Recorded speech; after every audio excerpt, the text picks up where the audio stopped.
반갑습니다. 김용민 의원입니다. 우리 헌정사상 80여 년 만에 검찰 정상화, 검찰이 본연의 모습으로 돌아가는 그런 정상화라는 개혁 과제를 완수할 절호의 기회가 찾아왔습니다. 이미 공소청과 중수청을 설치하고 검찰청을 폐지하는 법을 통과시켜 놓은 상태이기 때문에 수사기소 분리는 일단락 되어가고 있다라고 보여집니다. 하지만 더 중요한 것이 남았습니다. 조직법들은 우리가 만들었지만 조직을 어떻게 운용할지에 대한 운용에 대한 내용들이 아직 확정이 안 됐기 때문에 그 부분에 대해서 오늘 형사소송법 토론회를 통해서 바람직한 운용의 모습을 그런 상을 좀 그려놔야 될 것 같습니다. 한편 이 80년 만에 정상화 기회, 검찰 정상화 기회가 왔다고 말씀드렸는데 이것이 자칫 어떤 당내 관행이나 아니면 개혁에 대한 무딘 의지, 무딘 생각 이런 것들로 무너지지 않게, 후퇴하지 않게 저희가 계속 목소리를 내야 되는 그런 상황인 것 같습니다. 특히 검찰개혁과 관련해서는 검찰개혁이 법으로 입법으로 완수되기 위해서 필요한 길목길목마다 역할을 하는 자리 혹은 의원들이 있는데 현재 제가 지금 하고 있는 법사위 간사 역할도 그 중에 하나라고 생각은 합니다만 하반기에 법사위 위원장이 돼서 이 부분을 좀 제대로 마무리 짓고 싶다라는 제 희망을 여러 번 말씀을 드렸습니다. 안타깝게도 무산됐습니다. 네, 어제 공식적으로는 아니지만 어쨌든 법사위원장은 제가 할 수 없다라는 답변을 들은 상태라서 저도 검찰개혁을 어떤 방식으로 어떤 역할을 통해서 검찰개혁을 제대로 완수할 수 있을 것인가에 대한 고민이 좀 더 깊어지고 제 역할에 대해서도 고민을 하는 시간이 좀 만들어져야 될 것 같습니다. 정말 중요한 것은 지금 검찰개혁이 어떻게 흘러왔고 어떻게 흘러갈 것인가입니다. 정부에서 그리고 대통령님께서도 아주 강력한 의지를 가지고 있고 국회도 의지를 표명해 왔지만 정작 법안을 만들었던 그리고 법안을 현재도 만들고 있을 것으로 예상되는 그룹들은 개혁의 대상인 검사들입니다. 검사들이 검찰개혁 법을 만들고 있는 이 모순적인 상황, 그리고 지난번 공소청과 중수청법 같은 경우에는 검사들이 만들어 온 법을 검찰개혁을 하겠다라는 우리 민주당이 아무런 문제의식 없이 당론으로 처리해서 수정 못하고 처리하게 할 뻔했던 그런 상황들이 발생했었는데 이번에는 절대 그런 일들이 발생하면 안 된다라는 생각을 너무 강하게 하고 있습니다. 다행히 그때는 시민사회에서 특히 뒤에 계신 우리 전문가분들과 시민사회에서 목소리를 굉장히 크게 내주셨고 대통령님께서 결단을 해주셔서 그런 위험성들, 리스크들을 상당히 많이 제거한 법을 통과를 시켰습니다만 앞으로 형사소송법은 어떻게 될지 저희가 지금 장담할 수는 없는 상태입니다. 그래서 저는 당 지도부에게 여러 번 요청을 했습니다. 앞으로 6월 이후, 지방선거 이후에 정부가 가지고 오는 법안에 대해서 아마 검사들이 주도해서 법을 만들기 때문에 보안 수사권을 포함한 직접 수사권과 관련돼서 여러 곳에 우리가 바로 찾기 어려운 여러 곳에 장치들을 만들어 둘 것이다. 그렇기 때문에 정부 입법이 넘어왔을 때 우리가 현장에서 즉각 이 법은 이런 문제가 있다라는 것을 분석하고 수정을 요구하거나 하기 쉽지 않다라는 생각이 듭니다. 그래서 우리가 당이 먼저 형사소송법에 바람직한 안을 만들어놔야 된다라고 생각합니다. 그래서 당 지도부에게 여러 번 건의를 드렸습니다. 우리가 먼저 안을 만들자.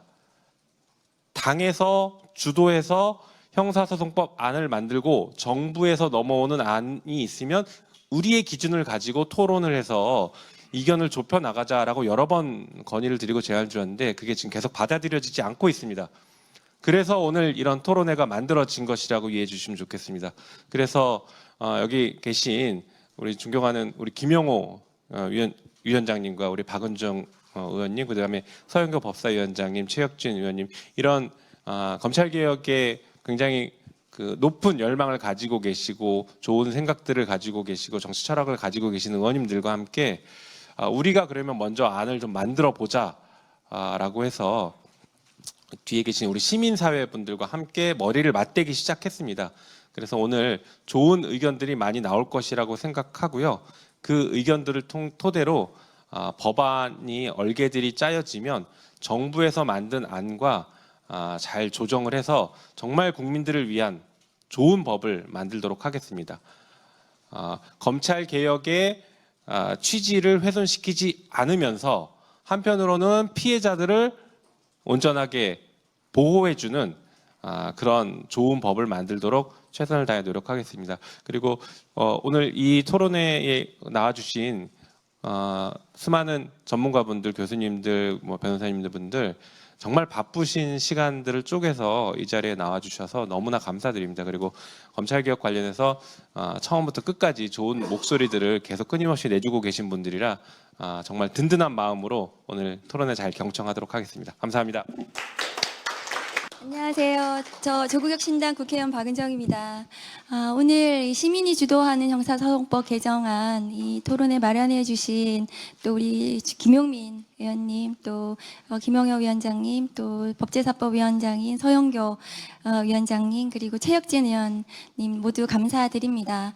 그리고 자장을 맡아주신 또 우리 한인섭 교수님, 발제를 기꺼이 맡아주신 그 한동수 변호사님, 윤석열 검찰과 저와 함께 윤석열 검찰, 윤석열과 싸웠던 분입니다. 그리고 황문규 교수님 너무너무 감사드립니다. 그리고 또 기꺼이 또 토론을 맡아주신 김남준 변호사님, 김필성 변호사님, 서보학 교수님, 오병두 교수님, 이석번 변호사님, 이윤재 교수님, 그리고 정영윤 변호사님, 윤동호 교수님, 유승희 교수님까지 한자리에 모두 모시기 너무 어려운 분들이 모두 검찰개혁을 바라는 국민들의 열망을 등에 안고 이 자리에 모였습니다. 이분들과는 지금 그동안의 검찰개혁 그 전쟁 국면에서 모두 함께 어깨를 걸고 맞서 싸워주셨다고 생각합니다.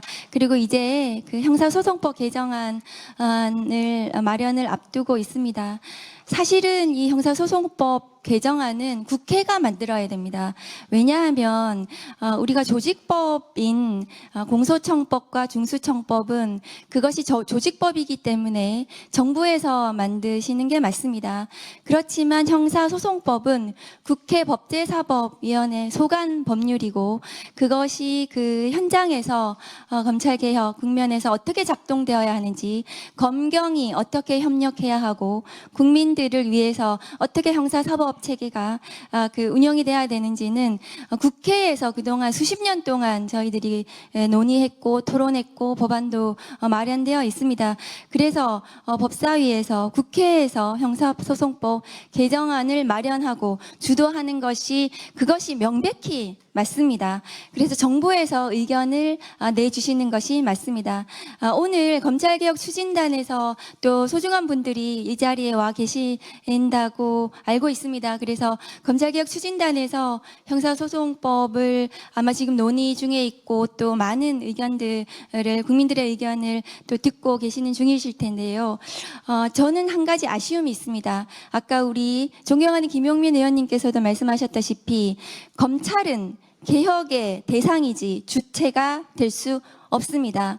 검찰개혁을 왜 하려고 하냐 하면 그동안 무도한 검찰권 남용, 수사권과 기소권과 영장 청구권과 수사 종결권과 공소 취소권과 그 많은 권한을 하나의 기관, 검찰이 가지고 있기 때문에 그 정점에 윤석열 검찰총장이 있었기 때문에 지난 검찰권 남용으로 인한 연성 쿠데타로 검찰이 정권을 잡게 되었고 내란을 저질렀습니다. 생각합니다.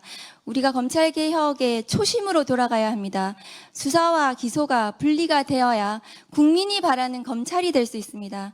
그런데 지금 검찰개혁 추진단에서 검사들이 이 형사소송법 개정안을 만들어서는 안 됩니다. 수사권을 놓치지 않으려는 검사들의 수사권 언론 플레이가 너무 극심하고 그것이 급기야는 경찰을 비난하고 갑자기 2026년 검찰개혁을 하겠다니까 경찰은 너무나 무능하고 부패하고 돈을 받아먹고 사건을 암장하고 그런 경찰이 되었습니다. 그렇지 않습니다. 무능한 경찰도 있고 부패한 검찰도 있습니다. 그것은 비리와 관련된 것은 검경에 대한 비리와 관련된 시스템에 의해서 그것은 걸러져야 됩니다. 다만 우리가 형사사법 체계를 고민할 때 정말 국민이 바라는 검찰개혁을 어떻게 할 것인가는 전 국민적으로 이 사안을 들여다 봐야 된다고 생각합니다. 제가 한 가지만 말씀드리겠습니다. 아마 이 보안 수사권, 사실은 수사권이죠. 보안 수사를 검사가 한다는 규정은 형사소송법 어디에도 없습니다. 보안 수사의 주체는 형사소송법 197조의 2, 검사가 요구해서 경찰이 하는 것이 보안 수사입니다. 검찰은 2차 수사, 재수사를 하는 것입니다. 이 수사권과 관련해서 검찰에서는 그것이 국민을 위한다고 오늘도 언론에서 마지막 안전장치이다 이렇게 언론이 얘기하고 있습니다. 언론에 검찰이 호도하고 있습니다. 그렇지 않습니다. 범죄에 대응하는 것은 검경이 어떻게 협력할 것인가는 선진국 모든 검경이 범죄에 대응하기 위해서 협력하고 있습니다. 어떻게 수사 완결성을 높이기 위해서 검경이 협력해서 국민을 위해서 국민의 인권을 보장하고 범죄 피해자를 보호할 것인가를 우리가 고민해야 되는 지점입니다. 그런데 아마 검찰이 수사권, 보안 수사권이라는 미명으로 아마 형사소송법을 만들어 올 텐데요.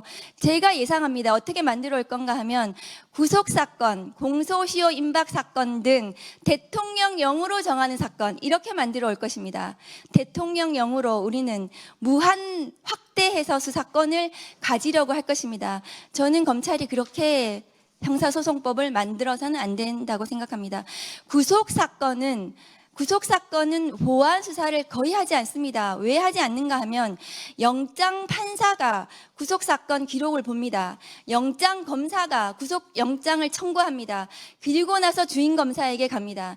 영장 단계에서 두 사람의 법률가가 이미 이 사건은 구속하기에 충분하다고 판단한 사건입니다. 그런 사건들은 보안 수사가 더 필요하지 않는 사건들입니다. 그럼에도 불구하고 보안 수사가 필요하다면, 재수사가 필요하다면 구속사건 범죄 사실 A, B, C, D 중에 E라는 범죄 사실이 수사가 필요하다고 하면 사건을 분리해서 A, B, C, D는 구속 기소하고 E만 사건을 분리해서 경찰에 보안수사 요구를 하면 됩니다. 검사가 반드시 수사를 해야만 그 수사를 완결성을 유지하는 것이 아닙니다. 공소시효 임박 사건을 보안수사, 재수사해야 된다고 검사가 계속 주장합니다. 제가 검찰에 통계를 내놓으라고 했습니다. 공소시효 임박 사건 이틀 남겨놓고 검찰에 송치하는 사건 있으면은 우리 검사실에 자료를 내놓으라고요. 지금까지 자료가 안 옵니다. 그런 사건 없습니다. 우리 수사준칙의 검경은 공소시효를 앞두고 있는 모든 사건에 대해서 검경이 미리미리 협력하도록 되어 있습니다. 그렇게 수사가 진행이 되고 있습니다. 검찰이 구속사건, 공소시효 임박사건 등등에 대해서 마치 수사가 필요하다고 계속해서 언론에 호도하지 않아야 된다고 생각합니다.